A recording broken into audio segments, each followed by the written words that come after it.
That's just a sense of the scale of of what's going on, and it's rapid. It's very, very rapid. So one way to think about it is the entire planet's on a plane. Everybody's on a plane, right? And we're flying in this plane, and we all got on the plane. Some of us were kind of forced onto the plane, but everybody got on the plane one way or another. Some people were working on the plane, whatever. Everybody's on the plane, and suddenly we realize the plane is going to crash. And we figured out that the reason the plane is going to crash is because we overloaded first class. And what that meant was that now the engines have cut out. Like there's no changing the fact that the plane's going to crash. And the people in first class, they know the plane's going to crash, and they're looking around and they're saying to themselves, "Wow, like we got the best seats, we got all the luggage, we got the most pillows, we have, you know, we are in the best condition to weather this crash." Right? However, the smart thing to do is to look at everybody on the plane and say, hey, if we rip everything out, if we take out all the pillows and all the gear, we put everything out and we lay it all out and we figure out, okay, who's the most vulnerable, who's going to get hurt when we hit the ground, let's pad those people up as best we can, let's redistribute the weight on the planet so we don't go like this, and let's see if we can, it's going to be bad, we're going to crash, but let's see if we can level the plane enough that when we land, there's the least amount of damage to the least number of people. Now we know the landing is going to be bad, right? But the solution to that isn't trying to get as many people as we can into first class where there's the greatest amount of comfort, so that those people at least have a better chance of surviving of enjoying the ride on the way down. Like that would be a very bad idea, because doing that just tips the plane even further head first. And that's really where we are. Like like the solution to our ecological crisis is actually the solution to our economic crisis. It's equity, justice, and democracy. It's saying that the actual system that allowed this level of wealth, inequitable wealth distribution, this system of globalizing resource control and to serve particular sets of communities at the expense of others, is the thing that is creating the catastrophic consequences for the planet, which makes perfect sense, right? Humans are part of the ecosystem. So if you start by eradicating, you know, disrupting those relationships, it's going to have consequences, not surprisingly, right? So it's not actually that hard to understand how those two things are totally inextricably related. So the measure of the success of our ecological solutions are actually the equity issues that are at stake. And so that's kind of where we're at, and that's why those of us who care about climate don't just care about the concentrations of carbon in the atmosphere. We care about actually the equity issues, the root causes of the problem, and because from an ecologist's view, we recognize that it's not actually, you can't take one little piece and go, oh, it's about atmospheric concentrations of CO2. I call that carbon fundamentalism. You know, you reduce the problem to this technical problem, then you can deal with it with technological or technical political solutions. And really, we have to step back and look at like the systemic failure. What's the root cause? You know? So that's what we're trying to do, and that I think, in order to do that well, we need a multi-sectoral movement that's driven by people on the ground in their communities. It has to involve 4 elements. It has to have resistance, resilience, restoration, and what we call restoring.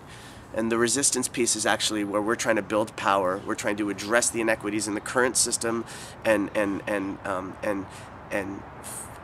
find ways of shifting the power relationships within the system, and so that we can transform it. So that's really a key role that resistance plays. You know, stopping the bad things from happening. We need resilience. We need to actually build the capacities of community to not just weather the transition, but to design it, to define it.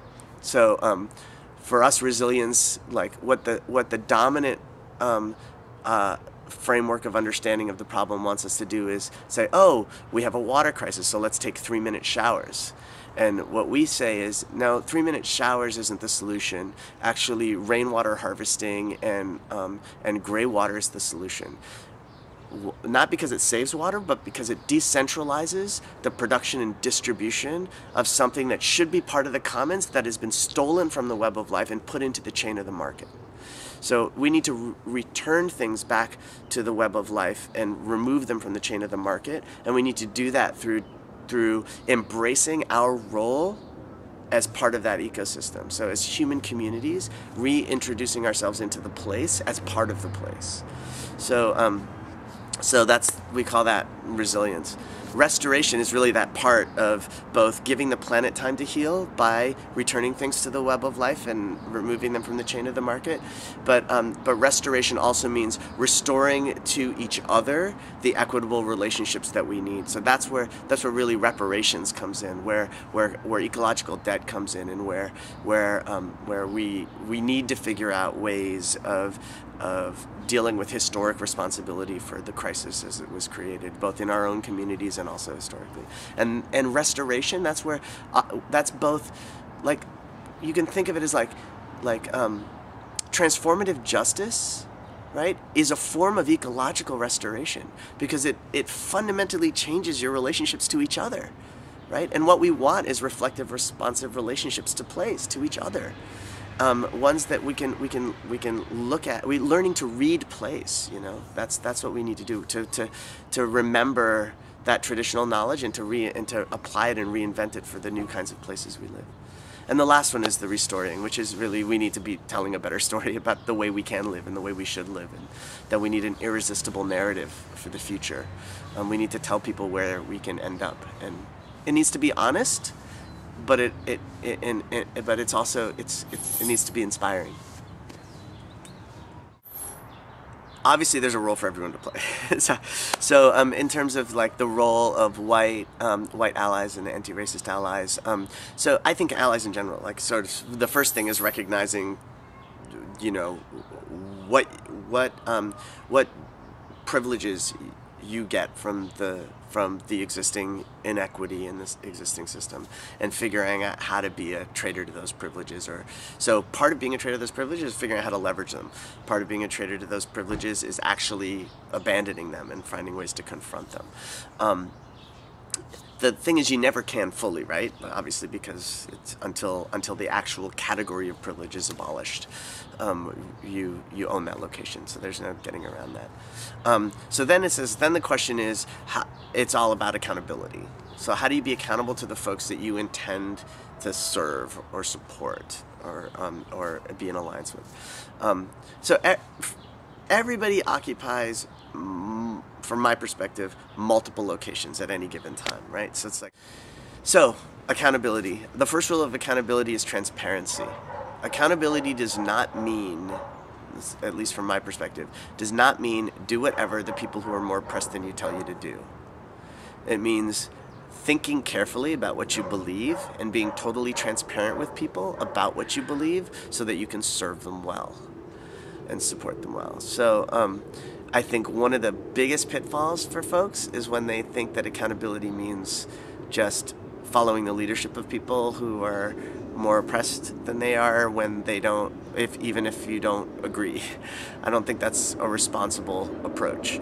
I think, humility is important, but I think being able to say that's not what I do. That's not what I believe, and I wouldn't be serving you if I supported you in something I don't believe. I can't serve you well that way.